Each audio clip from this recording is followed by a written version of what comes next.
pekan pertama di bulan Mei ini kita dapat melanjutkan kembali kajian bulan 3, yaitu kajian kitab Al-Minhaj Sahih Muslim.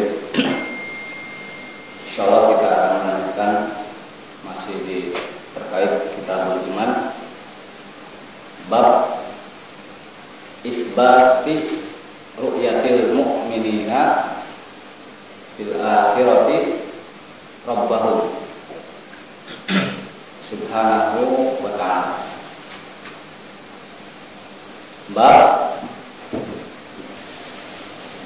penetapan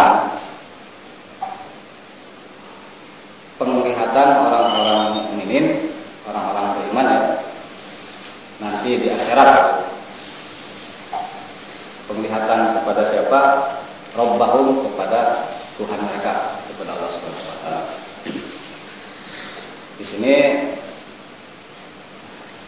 merupakan salah satu hadis ya, dari sekitar 30 hadis ya, yang menguatkan, yang dijadikan dalil ya, bahwa nanti di akhirat orang-orang beriman, mudah-mudahan termasuk kita semua ya, itu bisa melihat Allah. Jadi kalau selama ini kita beribadah kepada Allah, kemudian berdoa kepada Allah, memohon pertolongan kepada Allah, meminta kepada Allah, nah nanti kita bisa melihatnya. Dan ini merupakan keyakinan dari Ahlus Sunnah wal Jamaah. Bahkan ini hadis yang dijadikan dalil, dijadikan hujah bahwa orang-orang beriman nanti di akhirat dapat melihat Allah Subhanahu wa taala. Hadis-hadisnya sangat banyak sehingga dikategorikan sebagai hadis mutawatir. Hadis mutawatir itu yang tingkat kevalidannya dari Rasulullah itu seperti Al-Quran. Nah, hadis yang akan kita bahas pada pagi hari ini adalah hadisul bab, hadis yang pertama dan hadis yang kedua dari bab ini. Terus dari Abi Bakrin bin Abdullah bin Qais an abihi, dari bapaknya, ani Nabi sallallahu alaihi wasallam, dari Nabi Muhammad sallallahu alaihi wasallam, qala, beliau bersabda, jannatan, ada 2 surga, min fiddah, dari perak, aniyatuhuma wa ma fihima, yang dari perak itu apanya? Aniyatuhuma, yaitu segala furniturnya ya, perkakasnya, seperti gelasnya ya, kemudian piringnya, segala macam sendoknya, garpunya, nggak tahu ada garpu atau tidak di surga ya. Pokoknya segala bentuk perkakas ya, wadah itu nanti di surga itu terbuat dari perak ya. Yang pertama perak dulu di hadisnya, dari perak. Wa ma fihima, dan apa yang terdapat di dalamnya itu dari perak. Wa jannatani, ada dua surga lagi, min dhahab, dari emas. Nah ini ada yang lebih dari emas, min dhahab, dari emas. Sama aniyatuhuma wa ma fihima, wadah-wadah yang ada di kedua surga itu perkakasnya itu dari emas. Wa ma fihima, dan apa yang ada di dalamnya. Jadi ada 4 surga di sini disebut oleh Allah ya, yaitu 2 yang perlengkapan itu dari perak, 2 surga itu dan seisinya, dan 2 yang perlengkapan itu dari emas. Jadi dari tempat surga ini tidak ada yang terbuat dari batu akik. Ada.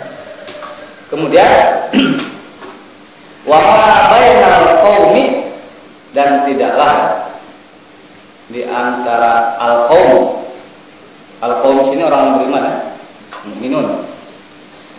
Wa baina an yang buruk, dan tidaklah antara kaum dengan mereka melihat, wa baina, dan dengan mereka itu melihat ila rabbihim, kepada Tuhan mereka Allah, illa ridaul kibri, kecuali memang dihalangi oleh rida itu selendang ya, rida. Selendang kebesaran Allah. Ala wajhi itu yang menutupi wajah Allah Subhanahu wa taala. Fi jannati adn, yang ada di surga Adn. Jadi nanti kita lihat penafsirannya. Maksudnya nanti di akhirat, di surga itu orang beriman, antara orang beriman untuk melihat Allah Subhanahu wa taala itu terhalang oleh satu hijab ya, di akhirat itu. Satu penghalang. Halang itu dinamakan ridaul kibri, yaitu selendang. Nah, kenapa kok enggak pakai penghalangnya itu misalkan selain selendang apa gitu ya, yang lain? Karena yang mudah dipahami pada waktu itu orang Arab ya selendang untuk apa? Tabir ya, dipahami seperti itu kan. Nah, tidak mungkin kan kalau disebut situ dengan screen saver gitu kan, penghalangnya enggak ya, atau partisi gitu. Cuman dengan selendang. Nah nanti itu Allah Subhanahu wa taala akan apa? Akan menyingkap ini ya, hijabnya itu, selendang tersebut, sehingga orang-orang beriman bisa melihat Allah Subhanahu wa taala.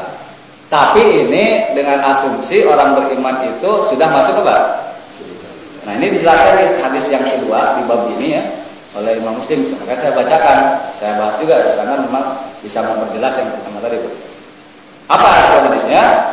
An Suhaib, dari Suhaib, an Nabi sallallahu alaihi wasallam, dari Nabi Muhammad sallallahu alaihi wasallam bersabda, "Idza dakhala ahlul jannati al jannata", apabila penduduk surga itu sudah masuk ke surga. Nah, ini asumsinya sudah masuk surga nih.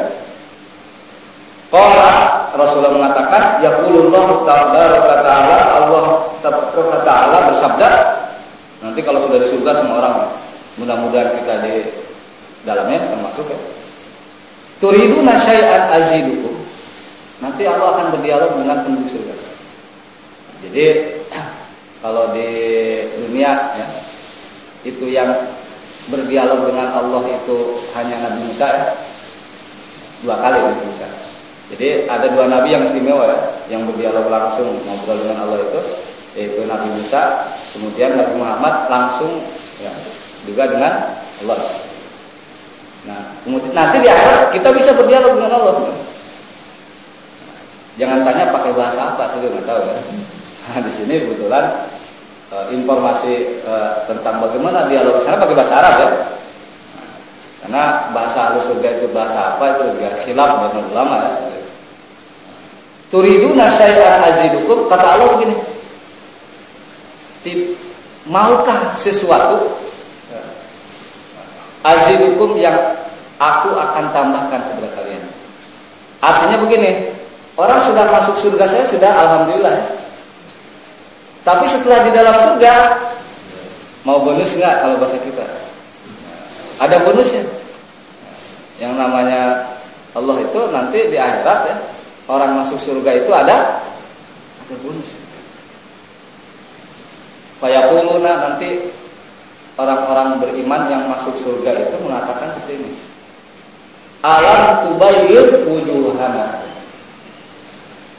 Ya Allah, bukankah engkau telah menjadikan muka kami ini putih? Baydun, abyad, putih ya. jadi putih cerah. Alam tudkhilna al-jannah, bukankah engkau telah memasukkan kami ke dalam surga? Wa tunajjina minan nar, dan menyelamatkan kami dari api. Artinya orang-orang beriman pada waktu itu merasakan ini juga sudah lebih daripada masuk surga itu sudah merupakan prestasi yang luar biasa. Karena untuk masuk surga itu tidak gampang, susah sekali.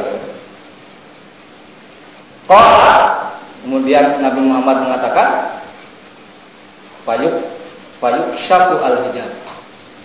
Jadi ketika dialog antara orang-orang beriman di surga dengan Allah itu ada hijabnya.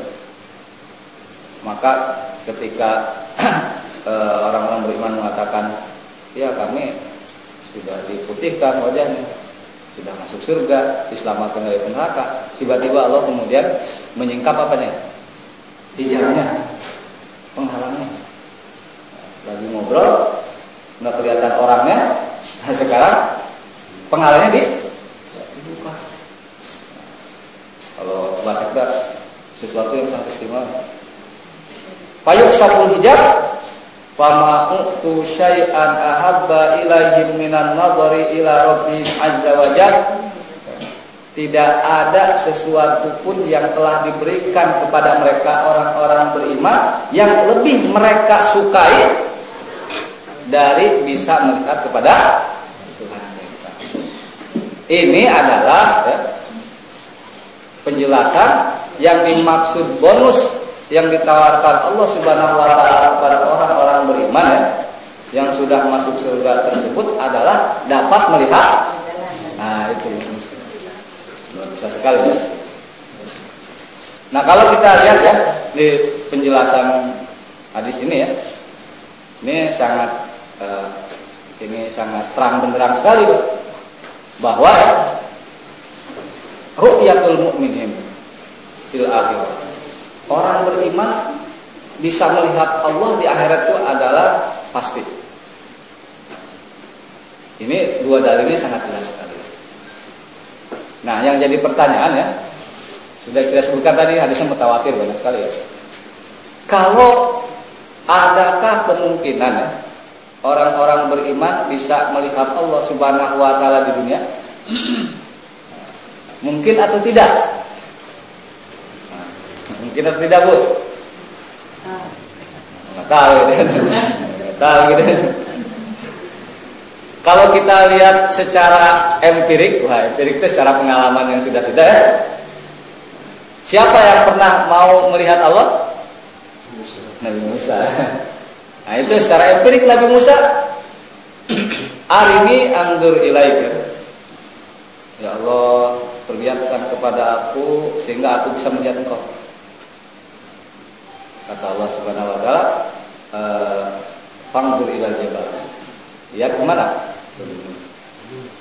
Pak ini istaqarra makanahu fasawfa tarani. Falamma tajalla rabbuhu lil jabali ja'alahu dakka wa qarra sa'iqa. Ketika Allah akan mulai menampakkan wujudnya di hadapan Musa, malah gunung itu bergetar dan kemudian Musa pingsan. Nah, ini dijadikan dalil oleh mayoritas para ulama ya, mengatakan ru'yatullah ta'ala fid dunya annaha la taqo. Nah, ini pendapat pertama ya. Melihat Allah Subhanahu wa taala di dunia ini adalah tidak bisa terjadi. Melihat kemungkinannya ya, tidak bisa terjadi. Tetapi ada pendapat yang lain mengatakan ru'yatullah ta'ala fid dunya annaha mumkinah. Nah, ini dikutip oleh Imam Nawawi dalam kitab Al-Minhaj ini. Imam Nawawi termasuk yang mengatakan bahwa melihat Allah di dunia ini annaha mumkinah itu bisa saja terjadi. Bisa saja terjadi. Nah, pakai dalil apa ini? Ini ada dalil hadis yang panjang sekali. Ini sebenarnya di Sahih Muslim juga ada, panjang. Di Bukhari juga ada. Intinya bahwa Rasulullah ya, pernah kesiangan subuh. Ceritanya Rasulullah juga pernah kesiangan ya, tapi nggak tiap hari, ya. Nggak sering maksudnya. Jadi pada malam hari dia wudhu, kemudian sholat, kemudian tertidur itu dia mimpi melihat, dan kita tahu yang namanya mimpinya Nabi itu benar. Sehingga karena mimpi melihat Allah Subhanahu Wa Taala yang membangunkan Rasulullah itu adalah sinar matahari. Diceritakan oleh Rasulullah. Nah ini dalil bahwa di dunia pun walaupun lewat mimpi bisa bertemu. Di antara kita ada yang pernah bermimpi melihat Allah. Ya bisa saja. Karena memang kata Imam Nawawi, annaha mungkin saja itu. Jadi itu adalah kehendak Allah. Walaupun memang dalam kasus para nabi sebelumnya, termasuk Nabi Muhammad dan para sahabat dan tabi'in dan salafus saleh, itu memang kalau kita baca itu tidak ada memang yang secara terang-terangan melihat Allah itu kemudian diceritakan Allah itu seperti apa. Cuman mungkinlah terjadinya mungkin. Adapun di akhirat itu ada sepakat ya bahwa di akhirat ini ya itu bahwa orang-orang beriman ya, itu bisa melihat Allah. Cuman syaratnya tadi masuk surga dulu. Nah setelah masuk surga kemudian kita bisa mendapatkan bonus ya, mendapatkan bonus gitu. Seperti begini ya. Bisa nggak kalau orang nggak masuk surga melihat Allah? Tidak bisa, karena syaratnya untuk melihat Allah itu adalah harus masuk surga. Nah itu. Tetapi memang ada di kalangan Khawarij, ya, Mu'tazilah, sebagian Murji'ah, yaitu kelompok-kelompok yang menyimpang dari pemahaman Ahlussunnah wal Jamaah. Ya. Al-Khawarij itu adalah kelompok yang kalau sekarang ini mudah mengkafirkan orang ya mungkin bisa dikatakan seperti ISIS lah kurang lebih Khawarij. Kalau Mu'tazilah itu orang-orang yang selalu berpegang kepada logika liberal kalau masih dikatakan itu Mu'tazilah. Sehingga orang liberal sekarang sebut neo Mu'tazilah ya. Kemudian kalau Murji'ah ini adalah itu orang yang pesimis ya, orang yang ya terserah Allah lah gitu kan. Ini kafir juga ya, karena Allah juga ya, kan Murji'ah seperti itu. Nah orang-orang seperti ini ya sebagian mereka mengatakan An-Nallaha ta'ala la yaru ahadun min khalqihi wa anna ru'yatahu mustahilah aqlan. Ini dikutip oleh Imam Nawawi ya, bahwa mereka berpendapat tidak bisa Allah dilihat oleh makhluknya. Walaupun di akhirat itu mustahil. Nah, padahal hadis-hadisnya banyak sekali. Bahkan hadis ini sebenarnya ya, adalah penguat apa yang ada di dalam Al-Quran sebenarnya. Nah, di dalam Al-Quran memang tidak disebutkan secara langsung di kitab Sahih Muslim tidak ya. Tapi di dalam Al-Quran banyak sekali dalil-dalil ya, yang menunjukkan, yang menjadikan hujah bahwa melihat Allah itu adalah sesuatu yang pasti terjadi.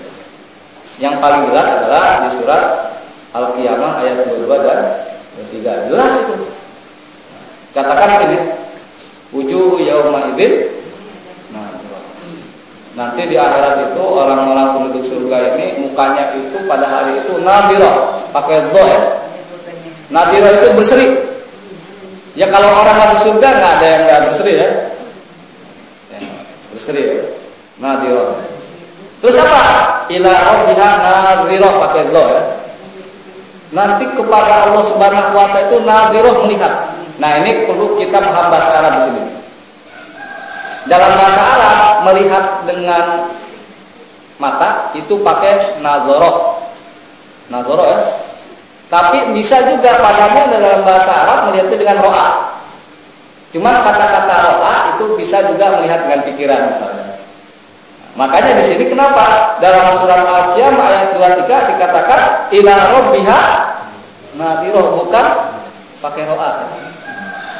Kenapa? Ini semakin mempertegas bahwa kepada Allah itu kita akan bisa melihat dengan dua mata kita ya. Bukan dengan pikiran kita, bukan dengan mata hati kita, bukan, tapi pakai nadharo. Maka dalam bahasa Arab kacamata apa bahasa Arabnya? Nadharo. Nah, nadharo karena memang mata ya, jadi alat melihat dengan mata, nadharo ya. Bukan mir'ah. Mir'ah itu ya dalam bahasa Arab mir'ah itu ya alat melihat juga, tapi tidak dipakai kata untuk kacamata, bukan. Nadharo. Nah, dalam konteks ini kita lihat Ibnu Abbas mengatakan yang dimaksud ila rabbiha nadhiro itu adalah tanzuru ila rabbiha azza wajalla. Muka-muka orang beriman itu akan melihat kepada Allah Subhanahu wa taala. Jelas ya penafsirannya. Nah, ini bukan secara implisit lagi, secara eksplisit ya. Jadi agak susah juga mengatakan enggak bisa melihat ya, Al-Qur'annya jelas. Bagaimana kok Allah bisa dilihat? Berarti Allah punya arah, punya segala macam. Nah, kita yakin saja. Dan Allah juga bukan seperti makhluknya. Intinya kan begitu. Laisa kamitslihi syai'un. Allah mempunyai kudrah. Kudrah itu kemampuan dan masyiah, kehendak untuk memperlihatkan dirinya di hadapan.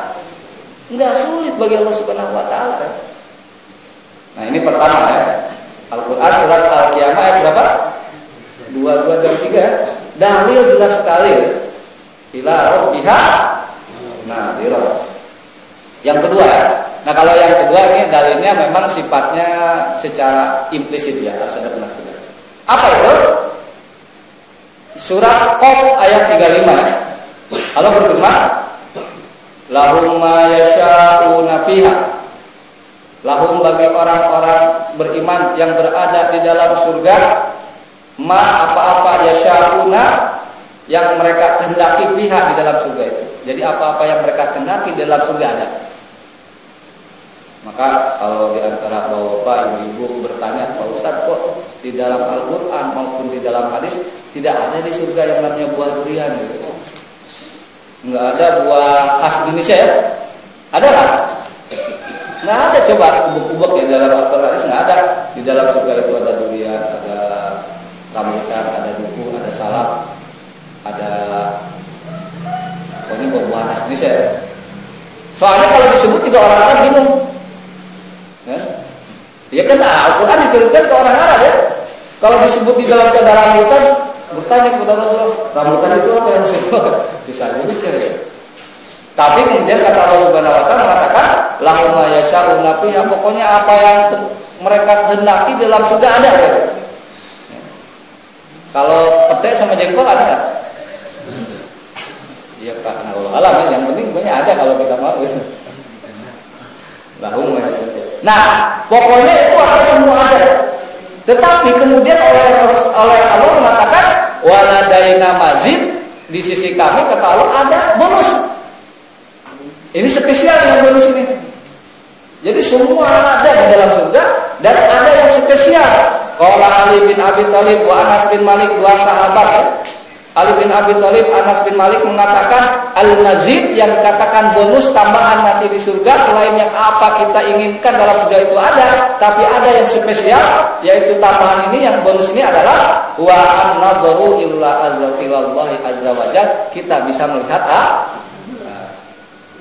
kan kalau kita bisa melihat Allah itu seperti gini analoginya, kalau kita kagum kepada seseorang hanya kagum karena mendengar ya, kagum kita melihatnya dari koran atau TV ya. Tiba-tiba kita ke rumahnya dan bisa langsung bertemu dengan orang yang kita kagum itu sendiri. Nah ini dalil di dalam Al-Quran ya, penafsiran dari Abu Ali bin Abi Thalib dan Anas bin Malik yang dimaksud dengan waladaina al-mazid ya, kami punya tambahan ya, punya bonus itu adalah bisa melihat. Nah jelas ya surat Qaf 35 Kemudian yang ketiga, surat Yunus 26. Ini ada kalau ini di Sahih Muslim ya, di hadis yang ketiga. Jadi setelah menyebutkan hadis yang mirip tadi kita sebutkan tadi, summatala hadil ayat lil ladzina ahsanul husna wa ziyadah, bagi orang-orang yang berbuat baik itu al husna. Al husna itu apa? Surga. Wa ziyadah, ziyadah itu tambahan. Nah, ziyadah ini menurut para ulama yang dimaksud dengan az-ziyadah ini adalah An-hiya an-nadharu ila wajhihil karim, yaitu kita bisa melihat Allah Subhanahu wa taala kepada wajahnya Allah Subhanahu wa taala yang Maha Mulia. Nah, ini penafsiran oleh para ulama. Memang sih ada yang mencoba untuk mentakwilkan atau menafsirkan secara jauh ya, tapi itu dari sisi bahasa Arab keliru ya. Misalkan ya, tadi ila rabbiha nadhira, kepada Tuhannya mereka itu melihat, ditafsirkan ila thawabi rabbiha nadhira, kepada pahala siapa? Pahala Allah Subhanahu wa taala mereka nadhira itu ditafsirkan muntadhira, menunggu gitu. Tapi ini dari sisi bahasa Arab susah. Diteliti dari sisi bahasa Arab susah untuk menafsirkan seperti menyimpang jauh. Jadi ingin menguatkan orang yang menafsirkan seperti ini ya, mengatakan bahwa nggak bisa melihat Allah, nggak bisa. Tapi faktanya memang bisa di sini. Faktanya dalam Al-Quran maupun dalam hadis-hadis Rasulullah bahwa Allah Subhanahu Wa Taala memberikan bonus kepada kita al-mazid ya, atau ziyadah ya, yaitu dengan kita bisa melihat Allah Subhanahu Wa Taala. Nah, oleh karena itu para ulama kemudian mengatakan ya di sini. Karena kalau di penjelasannya Imam Nawawi ini dia singkat ya, sangat singkat sekali ya, itu terkait dengan penjelasan isbat ru'yatul mukminin ya, tetapnya orang beriman bisa melihat Allah di akhirat. Para ulama mengatakan ya, dari berbagai ayat Al-Quran ini gitu, dan hadis-hadis Rasulullah dapat disimpulkan ya, bahwa hal-hal yang menyebabkan kita ini bisa melihat Allah Subhanahu wa taala itu adalah seperti itu. Nah, jadi kalau kita ini punya cita-cita ingin melihat Allah Subhanahu wa taala, maka kita harus memenuhi sebab-sebabnya dulu ya. Iya kan? Untuk memenuhi sebab-sebabnya dulu. Apa itu? Yang pertama adalah kita termasuk orang-orang yang ihsan. Nah, ada unsur ihsan di sini. Tapi bukan namanya ya, tapi orang yang berbuat ihsan. Apa dalilnya? Adalah tadi yang kita sebutkan di surat lil ladzina ahsanul husna ini ya. Yaitu di sini di surat Yunus ayat 26. Allah Subhanahu wa taala berfirman, lil ladzina ahsanul husna wa ziyadah, bahwa untuk orang-orang yang berbuat ihsan itu ada al-husna, dapat surga, wa ziyadah, dan bonusnya. Sudah kita tafsirkan tadi, yang dimaksud ziyadah itu haya an-nadharu ila wajhil karim, yaitu bisa melihat Jadi ihsan itu adalah a'la maratibil iman. Kan yang namanya keimanan itu bertingkat-tingkat. Ya. Yang pertama namanya Islam. Yang kedua namanya iman. Yang tertinggi namanya ihsan. Itu hadis yang terkenal. Nah, yang Jibril itu yang datang dan yang menyamar jadi laki-laki pakai baju putih. Pokoknya keren lah gitu kan, datang dari Rasulullah, kemudian bertanya apa itu Islam, kemudian bertanya apa itu iman. Yang terakhir bertanya terkait bukan yang terakhir, sebelum tadi itu bertanya tentang Islam. Kemudian yang terakhir tentang hari kiamat kan, kapan dan apa tanda-tandanya. Nah, ihsan ini a'la maratibil iman. Jadi memang untuk bisa melihat Allah itu harganya mahal. Bukan hanya sekadar iman, tapi tingkatan iman yang paling. Nah, ini yang susah. Bagaimana itu ihsan untuk tingkatan yang paling tinggi? Karena anta'budallaha ka'annaka tarah fa illam takun tarah fa innahu yaraka. Jadi kalau kita beribadah itu seolah-olah kita melihat Allah. Seolah-olah aja, karena mau susah faktanya kan. Di dunia ini susah sekali kita melihat Allah. Yang kita bisa lihat hanya bisa melihat tanda-tanda keberadaan, kebesarannya Allah. Keberadaan dan wujudullah dan kudratullah dan keagungan Allah yang bisa kita lihat. Jadi orang-orang ihsan itu adalah kalau beribadah dia seolah-olah itu melihat Allah. Dan ini adalah tingkat keimanan yang luar biasa. Ya, contoh sederhananya Pak ya. Kalau kita bekerja ada atasan dengan tidak ada atasan, situasi kondisi semangatnya beda atau sama? Ya ini harus diakui saja ya. Bagi yang karyawan atau birokrat atau PNS ya. Kalau lagi di depan komputer ada atasan tuh serius semua ya. Apalagi atasannya galak ya. Iya kan? Apalagi kalau di aksesor dia lagi di apa? Mulai ya. Nah, pasti serius gitu kan. Kalau sudah nggak ada atasan, nanti aja dikerjakannya gitu kan. Main game dulu gitu kan. Nah ini suasana seperti ini adalah manusiawi. Tapi orang ihsan itu adalah anta budallah ka'annaka tara fa illam takum fa innahu yarah. Jadi dia punya keyakinan seolah-olah melihat Allah. Walaupun faktanya kita tidak melihat Allah, maka dia berkeyakinan Allah melihat. Nah ini namanya muraqabah ya. Kalau sudah tingkatan kepada muraqabah itu adalah tingkatan yang dalam ilmu tasawuf ya, walaupun banyak beberapa hal yang menyimpang dari konsep tasawuf ini, udah pada tahapan makrifat ya. Makrifatullah. Nah, udah mengenal Allah lah ya. Nah, ini memang luar biasa. Jadi untuk bisa bertemu Allah itu capai dulu level apa? Ihsan. Capai dulu level ihsan. Ya sama ketika kita seseorang atau anak kita atau siapapun ada perlombaan yang dilakukan oleh tingkat nasional ya. Ketika juara dia bisa bertemu presiden. Kalau memang itu ini dijadwalkan bertemu presiden bisa ya. Tapi itu kalau sudah juara dulu ya, level yang sangat tinggi. Maka di sini kita melihat ada relevansi. Kan yang namanya ihsan itu sudah kita jelaskan tadi, ketika kita beribadah itu seolah-olah kita melihat Allah. Tapi karena fa'ilam takum taru, kalau kita juga memang partai tidak bisa melihat Allah, fa'innahu yarok, maka Allah bisa melihat. Kapan-kapan dong kita bisa melihat Allah, maka bagusnya nanti di mana? Nah, relevansinya begitu, hubungannya jelas gitu. Jadi kalau orang ihsan itu seolah-olah melihat Allah, tapi memang nggak bisa, maka nanti Allah akan memperlihatkan dirinya bagi orang yang kapan itu? Di akhirat, yang pasti ya. Yang pasti di akhirat. Kita akan bisa melihat Allah. Jadi relevan sekali. Ini, Yunus ya? Ayat 26. Nah itu, jadi itu ihsan dulu ya. Harus ihsan. Yang harus dimaknai lagi Pak. Ihsan itu bukan hanya hubungan kita dengan siapa? Dengan Allah. Tapi berbagai hadis menunjukkan yang namanya ihsan itu adalah dalam segala hal. Bukan hanya hubungan kita hablum minallah, juga hubungan kita dengan sesama makhluk. Bukannya manusia tapi hadisnya terkenal. Innallaha katabal ihsan ala kulli. Allah itu telah mewajibkan untuk berbuat ihsan pada atas segala sesuatu. Kemudian disebutkan dalam hadis itu wa idza qataltum fa ahsinul qitlah. Apabila kita membunuh seseorang, membunuh dalam artian yang hak ya, yang diizinkan ya, seperti dalam peperangan atau sedang menegakkan hukum qisas ya, hukuman mati lah kalau bahasa itu ya.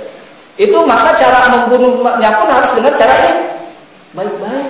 Artinya sebaik mungkin sehingga tidak menimbulkan rasa sakit lebih gitu. Makanya dalam hal peperangan pun dalam Islam itu tidak boleh yang namanya musluh. Musluh itu menyiksa orang nggak boleh. Tapi sebenarnya metodologi menyiksa orang untuk mendapatkan informasi pada era sekarang ini, walaupun orang berteriak masih dilakukan, masih cabut kukunya, ya. Di-strum ya, mohon maaf kemaluannya, di-strum itu udah standar ya, SOP-nya begitu katanya, ya. Itu udah SOP-nya begitu. Nah itu dalam Islam tidak boleh. Dalam Islam tidak boleh. Karena ke dalam Islam wa idza qataltum, kalau kita ini membunuh orang karena dalam bab peperangan yang dibolehkan membunuhnya ya, atau dalam penegakan hukum ya seperti kisos ya. Ya orang membunuh dibunuh lagi gitu. Nah, maka itu harus secara baik-baik. Maka saya tidak tahu ya dalam tradisi hukum Islam cara untuk melakukan hukuman mati itu adalah dengan bicara apa? Dipenggal ya. Apa namanya? Pancung bahasa kita ya. Sekarang untuk melakukan hukuman mati itu metodenya macam-macam ya. Ada yang ditembak, ada yang disetrum, ada yang disetrum, ada yang disuntik ada ya, suntik. Ada nggak yang ditenggelamkan ke apa? Ke air pakai batu gitu? Wah itu kejam sekali. Itu kejam sekali, berbek gitu. Nah ini kejam sekali sebetulnya. Nah saya berpikir ya, dari cara yang modern sekarang dengan cara dipancung di lehernya, kira-kira yang paling ihsan yang mana Pak? Saya harus ada studi nih, serius ya? Hah? Yang mana? Belum, makanya harus ada studi ya. Meninggal di pancung. Emang faktanya begitu, saya hanya sekilasnya ya. Saya pikir kayaknya kalau ini dipotong lehernya langsung meninggal, karena faktanya yang ditembak Pak. Tembak ya, saya baca pengalaman eksekutor ya, polisi Brimob ya, mengeksekutor hukuman mati ya. Dia mengatakan begini, ya kami biasa menembak di bagian apa? Jantung. Jantung kan? Setelah itu diperiksa dokter ya. Kalau ternyata masih hidup katanya, komandannya maju ditembak di kepalanya. Kasihan juga tuh. Tapi kalau ini putus lehernya pasti mati. Itu dipastikan mati 100%. Nah saya pikir yang dari pengalaman pengamatan sederhana lah, singkat gitu ya, kayaknya memang dipancung lebih ihsan ya. Nggak sadis, lebih ihsan gitu. Ya namanya mati semua ujungnya juga meninggal kok ya. Cuman kalau ditembak itu, apalagi kalau eksekutornya lagi gemeteran gitu. Apalagi kan yang namanya ketika biarin udah dibaca ini. Nggak apa-apa. Jadi saya berpikir ya, iya kayaknya perlu dipikirkan yang cara yang ihsan untuk hukuman mati ya. Setelah baca itu saya ngeri juga ya. Apalagi ketika ditembak itu nggak pas di jantungnya ya. Pas di mana? Di sini kan, masih hidup kalau sini. Ditembak lagi salah gitu, telinganya gitu. Walaupun memang jarang terjadi. Tapi kalau memang ditembak itu di jantung dan orang masih hidup, itu kemungkinan biasa terjadi katanya. Nanti ditembak di mana? Di kepalanya pasti. Cuma kasihan juga. Tidak ihsan kan. Apalagi kan ketika seorang yang dihukum mati itu Pak katanya, itu kan dia ditutup matanya atau tidak, itu pilihan dia ya gitu ya. Coba bayangkan kalau dia berani nggak tutup mata orang yang nembak, kira-kira yang nembaknya gimana? Itu kan main mental-mentalan aja. Sendiri juga nembaknya dilihatin. Jadi saya kasihan kan. Ya gitu kan. Atau ketika dihukum mati dia nggak tutup matanya, terus meneteskan air apa? Air mata. Kan kasihan gitu.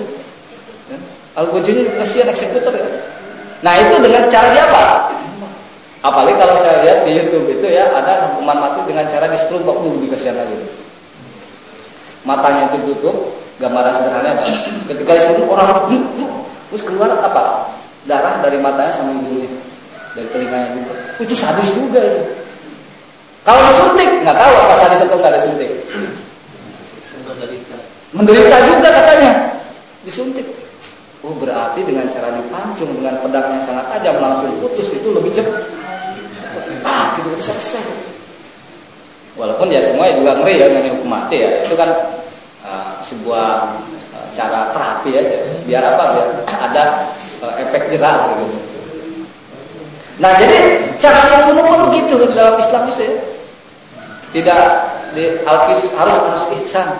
Kemudian kata hadis ini ya, apabila kamu menyembelih pun harus dengan cara yang baik. Menyembelih. Cara yang baik itu mana? Pisaunya di tajami. Terus apalagi kalau kita baca ya, ada menyembelih hewan, jangan menyembelih hewan di depan teman-temannya, jangan. Apalagi dekat istrinya, anaknya, suaminya, jangan. Makanya kalau nanti hewan kurban ya, Itu kalau perlu itu menyembelih itu ya, itu teman-temannya dijauhkan tuh. Tapi Pak Ustadz ininya tempatnya sempit, ya udah ditutup aja dulu, kasihan gitu kan. Itu jangan ya. Menyembelih dengan penggaris gitu, nah, itu sadis banget gitu. Makanya saya kasihan juga ya kalau di Toraja itu kan ada yang terbuat di tombak ya, dari kejauhan perutnya tuh wah dia roboh, wah kemudian persembahan dewa yang kayak di mana katanya di Nepal kan ada penyembelihan kayak begitu, sadis banget kan. Kalau dalam Islam binatangnya itu ditidurkan dulu, disembelih pakai Allahu Akbar, pisaunya harus tak. Nah itu ihsan itu ternyata kan, yang namanya ihsan itu level iman tertinggi, iya kepada Allah, tapi juga dia level kebaikan tertinggi kepada siapa? Kepada orang. Bahkan kalau kita lihat surat Al-Qasas ayat 77 ya, itu secara implisit yang namanya ihsan itu ya, itu adalah penekanannya di sana adalah kepada sesama. Wabtaghi bima ataqallahu daral akhirah wa la tansa nasibuka minad dunya wa ahsin. Berbuat ihsanlah kamu karena ahsanallahu ilaik, sebagaimana Allah telah berbuat ihsan kepada. Di sini penekanannya kepada sesama. Bagaimana bentuk implementasi ya daripada ihsan ini? Wala tabghil fasada. Jangan kita berbuat fasad, berbuat kerusakan. Dalam bahasa Arab kata-kata fasad ini itu dalam bahasa Inggris diterjemahkan dari fasad itu adalah korup. Makanya orang dalam bahasa Arab kata-kata korupsi itu adalah disebut fasad karena berbuat kerusakan. Dan berbuat kerusakan itu ya, wa yas'auna fil ardi fasada, mereka melakukan perbuatan di dalam komunitas fasad. Perbuatan apa? Fasad. Apa hukumannya? Mereka itu yuqtalu, dibunuh. Hukum bunuh ya. Awak musolama itu disalib dengan cara disilang. Jadi kalau orang itu berbuat fasad ya, disalibnya itu tangan kanannya dipotong, kaki kiri tangan kanan dipotong, maka kaki kirinya dipotong bisa silang. Ini orang yang berbuat fasad, kerusakan itu. Begal, barong, koruptor itu berbuat kerusakan, fasad. Nah, jadi apa kesimpulannya? Jadi kesimpulannya ini adalah bahwa kalau kita ingin bertemu Allah, maka kita harus mencapai level apa, Bu? Ihsan. Level tertinggi dalam bab keimanan. Dan penekanan ihsan itu bukan hanya kita kepada Allah, juga kita kepada sesama. Yang kedua, bagaimana, apa sebab yang menyebabkan Allah bisa menyebabkan kita nanti di surga bisa melihat Allah itu adalah dengan menjaga sholat, khususnya sholat subuh dan sholat asar. Karena ini ada dalilnya yang khusus ya. Dalilnya khusus. Riwayat Bukhari dan Muslim dari hadis Jabir bin Abdullah, dia mengatakan kunna julusan inda Rasulullah, kami duduk-duduk bersama Rasulullah ya, kayak ngobrol lah gitu.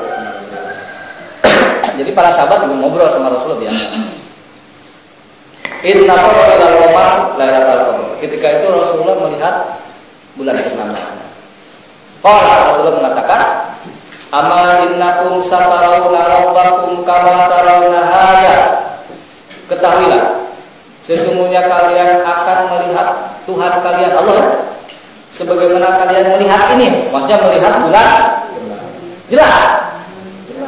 Kalau bulan purnama terang benderang, tidak ada awan, kita bisa melihat langsung, nggak pakai teropong.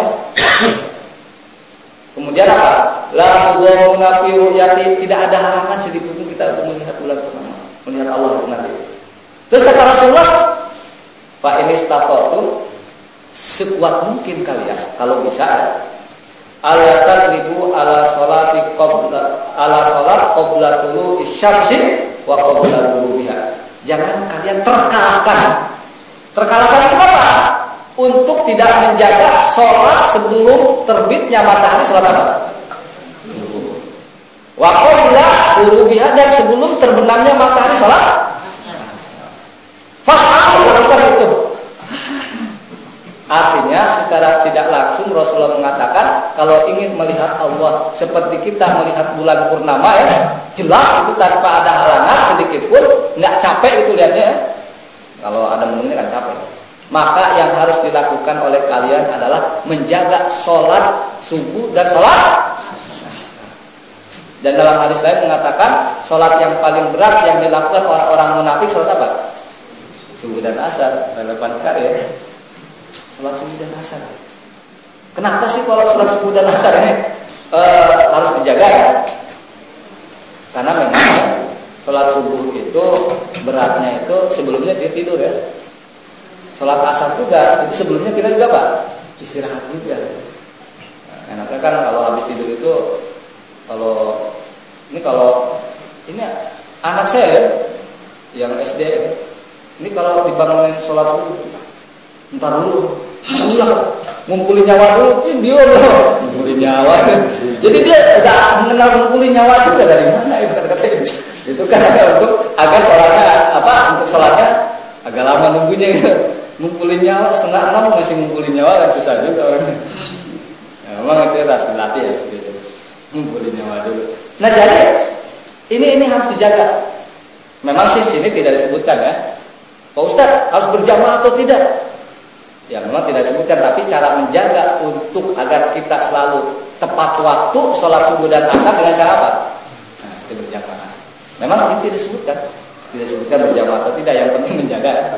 Maka dalam konteks ini ya surat Toha ayat 130 Allah mengatakan wasabbih bihamdi rabbika qabla tulu'i syamsi wa qabla ghurubiha. Maka bertasbih itu adalah terjadi sholat sebelum terbitnya matahari dan sebelum ghurub.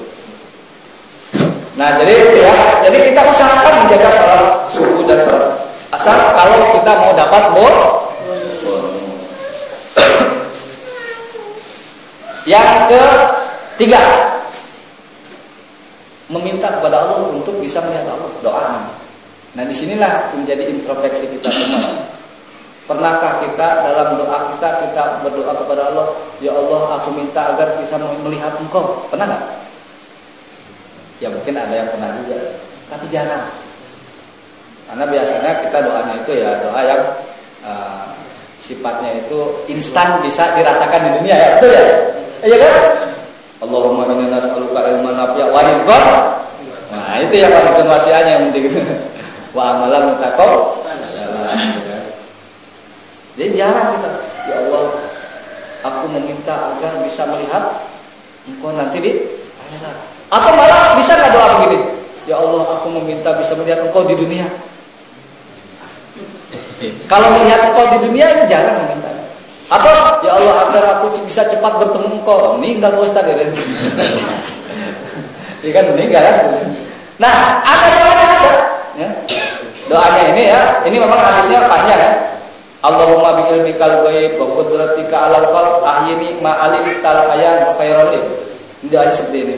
Ya Allah, dengan ilmu-Mu yang ghaib dan kekuasaan-Mu terhadap makhluk, maka hidupkanlah aku selagi Engkau tahu bahwa hidup ini baik bagi.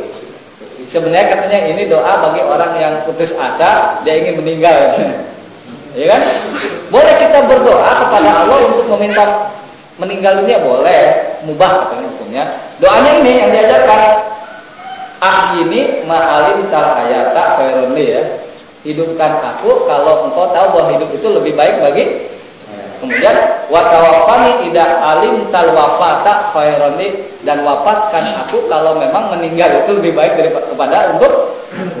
Kemudian apa? Allahumma as'aluka khasyataka fil ghaib wasyahadah. Ini ihsan. Ya Allah, aku meminta kepada Engkau rasa takut baik dalam gaib, atau gaib itu adanya artinya dia sendirian ya, tidak dilihat orang. Wasyahadah itu keramaian. Wa as'aluka kalimatal haqqi ridha wal ghadab, dan aku meminta kepada Engkau perkataan yang benar fi ridha wal ghadab, dalam keadaan senang maupun dalam keadaan marah. Nah, kalau orang berbicara jujur kan dalam keadaan senang itu biasa ya. Dan itu kalau dalam keadaan marah susah ya. Susah untuk jujur ya. Lagi kesel ya. Nah, tiba-tiba orang datang dagangnya itu dia nagih hutang. Lagi kesel, lagi hutang. Wah, kamu gak punya hutang sama saya, mana buktinya? Kan susah. Iya sih, saya janji hari ini mau kasih hutang. Lagi kesel deh.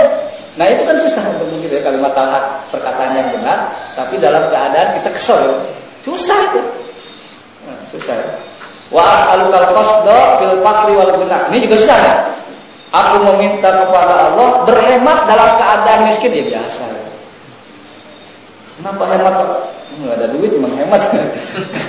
Berhemat kalau nggak ada duit itu luar biasa, Bu.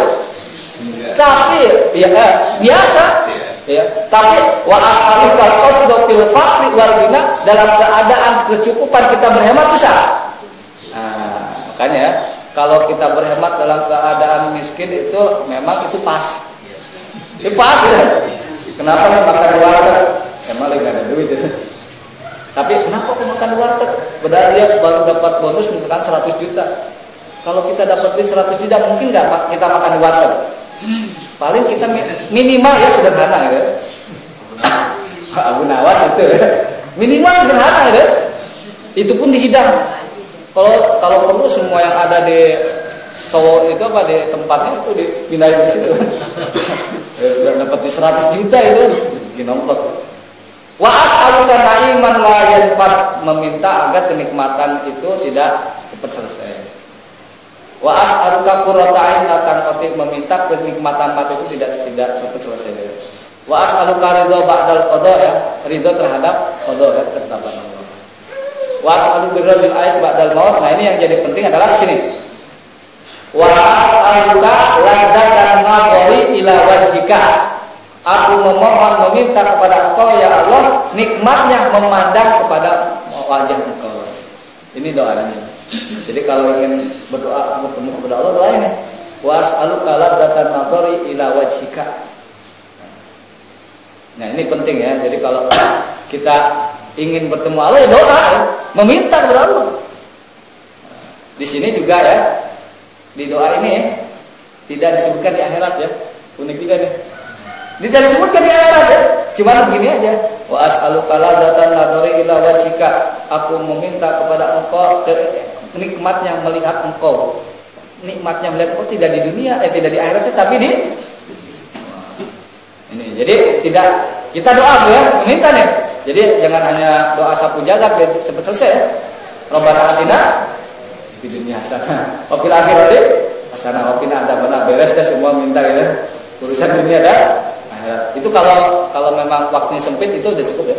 Doa sapu jagat. Itu yang berapa doa? Yang ketiga. Yang ketiga itu empat. Emang ada yang keempat? Ada yang keempat, nggak ada ya. Yang keempat adalah al-ibti'ad 'anil ma'asi wa dzunub, berupaya untuk selalu menjauhkan diri dari perbuatan maksiat dan dosa. Tapi memang ada secara spesifik, ada dosa-dosa tertentu, maksiat tertentu yang menyebabkan Allah tidak melihat kepada mereka. Yaitu hadisnya terkenal, insyaallah pada tahun hadis di Sahih Muslim diantaranya ya, dari Abu Hurairah Al-Ghifari, pernah kita bahas di sini kalau nggak salah. Nabi sallallahu alaihi wasallam salah satu la yukallimuhumullah yaumil qiyamah. Ada 3 orang Allah tidak mau bicara dengan mereka dulu. Ngomong aja nggak mau. Kalau orang nggak mau ngomong marah atau senang? Marah ya.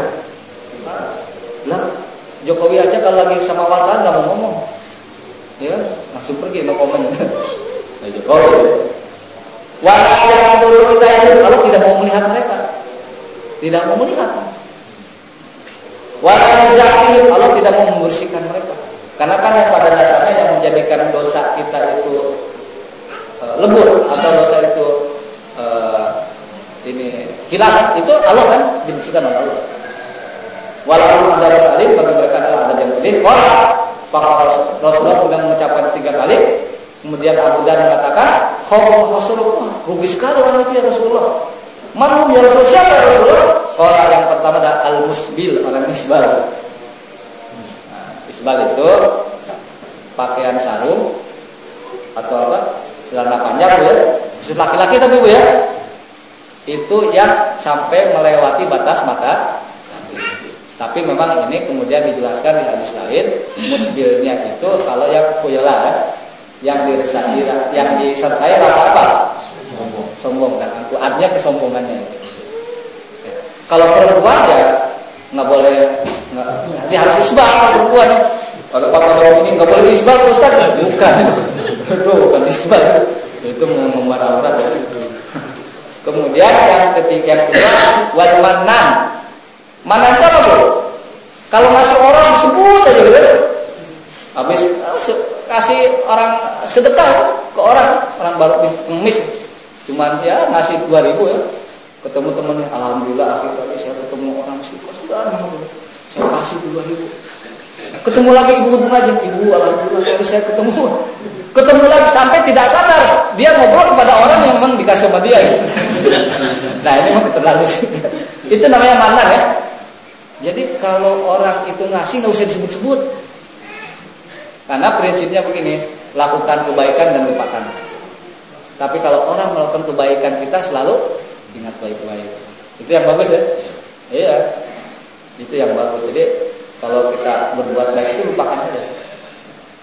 Jadi mana ya? Itu. Yang ketiga siapa? Yang tidak bisa, yang Allah tidak mau bicara dengan mereka, tidak mau melihat mereka, atau Allah tidak memberikan mereka. Wal munfik sil'atahu bil halfil kadhib, tukang dagang. Dia itu melontarkan kata-kata dusta, bahkan sumpah dusta, agar dia bisa melakukan sil'atahu dagangan. Ini berapa Pak ini batu akik? Wah ini mahal, ini dari Iran, padahal dari Sukabumi ya. Ini udah mahal, ini udah diisi lagi, masih disuntik. Udah ada isinya ya. Berapa? Ya ini 1 juta ya. Kan tuh orang sumpah 1 juta nih, dari Iran sumpah ya. Nah kata-kata lihat ini saya bawa paspor, visa Iran, cuma visanya doang ya. Nah ini kan bersumpah bohong ya. Nah kayak kita beli kain lah Bu ya, berapa semeter? 50.000 mahal, 30 ya. Wah Bu ini sumpah modalnya nggak nyampe, padahal ini modalnya 25.000 ya. Nah ini ya tukang dagang, makanya memang tukang dagang itu rentan itu tidak bisa melihat Allah kalau kayak begini. Rentan ya. Nah, karena memang ya gitulah tukang dagang itu memang, walaupun memang ada sebuah hadis ya, aksaru rizki tis'atu aksari rizki ya, 9 dari 10 pintu rezeki itu dari tijarah ya. Pak Alaikum hadis riwayat Sa'id bin Mansur ya. Nah, jadi 9 dari 10 pintu rezeki itu dalam tijarah, dalam perniagaan dan perdagangan. Nah, tapi ya yang 9 itu ya memang itu kerjaannya ada yang rentan-rentan gitu ya. Jadi gitu ya. Nah jadi pesan dari 3 jenis ini adalah menjauhi segala bentuk maksiat. Ya, maksiat terutama yang ini ya, isbal, dijelaskan di hadis lain yang disertai dengan rasa angkuh. Manan, ngasih orang tapi sering diungkit-ungkit Bu ya, disebut-sebut tidak boleh. Ngasih aja. Karena kalau orang ngasih sering diungkit itu adalah indikasi dia tidak apa? Tidak ikhlas. Walaupun tidak boleh juga kita mengatakan kamu tidak ikhlas. Karena yang bisa memastikan orang itu ikhlas atau tidak siapa? Allah. Dan berdaganglah secara jujur ya. Nah kemudian itu yang keberapa? Yang keempat. Yang kelima ada nggak ya? Ini jebakan.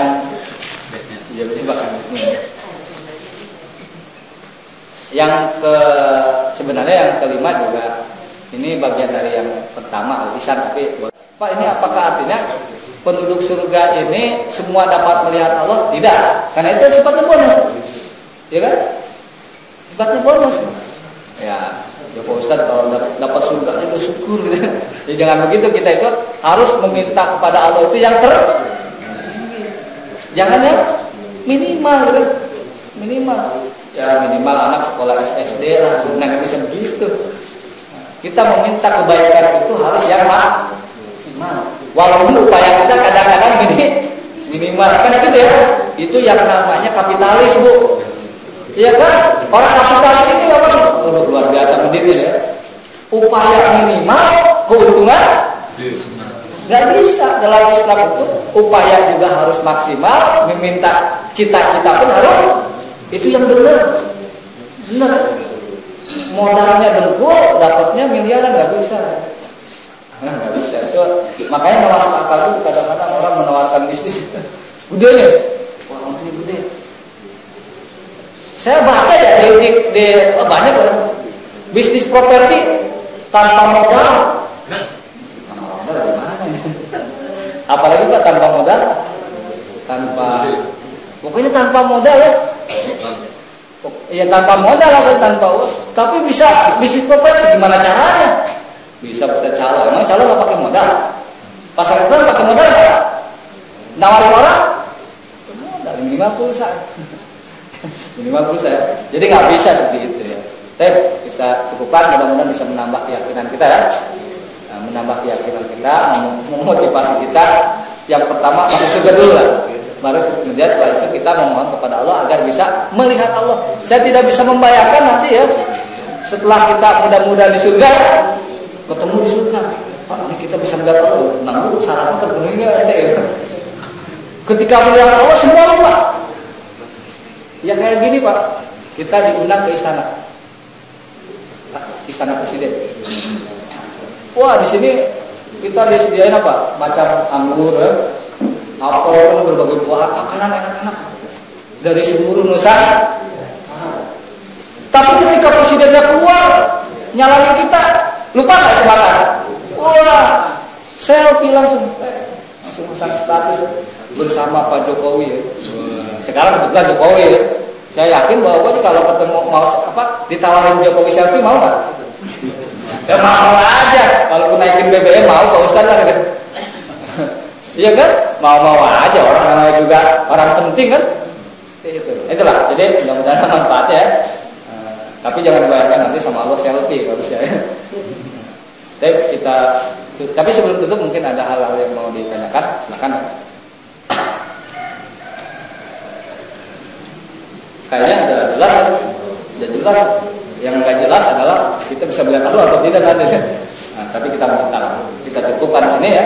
Sekali lagi kurang lebihnya mohon dimaafkan.